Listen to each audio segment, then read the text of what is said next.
हमारे एक मेंबर ने पूछा है कि सर कभी-कभी धड़कन पता चलता है बैठे रहता हूँ या ऐसे ही कुछ करते टाइम कोई सिम्पटम्स नहीं है बस। तो बेसिकली वो ये जानना चाहते हैं कि उनको सडनली जो सीने में तेज़ धड़कन महसूस होती है अ, उसके लिए क्या करना चाहिए? तो ये जो बात है कि आपको अपनी धड़कन महसूस होने लगती है, इसे हम कहते हैं पैल्पिटेशन।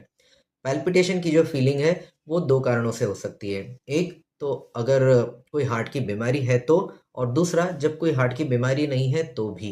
अब हार्ट की बीमारियाँ बहुत तरह की हो सकती है। अगर हार्ट में वीकनेस है, अगर हार्ट की नसों में ब्लॉकेज है, अगर हार्ट के वाल्व की प्रॉब्लम है, या हार्ट का जो इलेक्ट्रिकल कंडक्शन सिस्टम या हार्ट के अंदर का जो सर्किट होता है उसकी कोई बीमारी है, तो इन सभी सिचुएशन में दिल में तेज़ धड़कन महसूस हो सकती है। दूसरा, ऐसा भी हो सकता है कि हार्ट की कोई बीमारी नहीं है और ऐसी धड़कन महसूस हो रही है। ये यूजुअली कोई हम जब एक्सर्शन करते हैं उस टाइम पे होती है। जैसे कि अगर आप कुछ दौड़-भाग कर रहे हो, या किसी तरह का मेंटल स्ट्रेस है आपके सर पर, या आप किसी चीज़ से बहुत घबरा गए हो, डर गए हो, तो ऐसे वक़्त भी हार्ट की कोई बीमारी ना होते हुए भी आपको ये पैल्पिटेशन वाली जो फीलिंग है वो महसूस हो सकती है। और कभी-कभी कुछ और भी कारण हो सकते हैं, शरीर के दूसरे अंगों की बीमारी, जैसे अगर आपको बुखार हो गया है तो आपको पैल्पिटेशन फ़ील हो सकता है।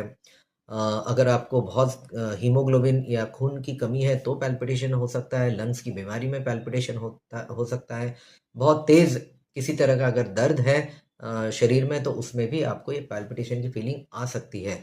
तो ये जो फीलिंग है, तेज़ धड़कन महसूस होना, वो हार्ट की बीमारी होते हुए भी और कोई और कारण होते हुए भी दोनों ही वजह से हो सकती है, और इसीलिए अगर आपको ये पैल्पिटेशन हो रहा है तो इसका प्रॉपर इवैल्यूएशन होना चाहिए। एक सिंपल मैं आपको बात बताता हूँ कि कब आपने इस पैल्पिटेशन की फीलिंग की ज़्यादा चिंता करनी चाहिए। तो अगर ये पैल्पिटेशन का फीलिंग आपको ऐसे वक़्त आता है जब आप चुपचाप रिलैक्स बैठे हो, किसी तरह का कोई ऑब्वियस मेंटल टेंशन या कोई फिज़िकल स्ट्रेस आपकी बॉडी पर नहीं है, और अगर उस समय आपको ये पैल्पिटेशन की फीलिंग महसूस होती है, तो बहुत ज़्यादा चांसेस है कि ये किसी शरीर की बीमारी की वजह से आपको पैल्पिटेशन हो रही है, और इसको आपने डेफ़िनेटली जाकर अपने कार्डियोलॉजिस्ट से या फिजिशियन से जाकर दिखाना चाहिए, और इसके लिए जो भी वो बेसिक नेसेसरी टेस्ट कहते हैं वो करवा लेने चाहिए।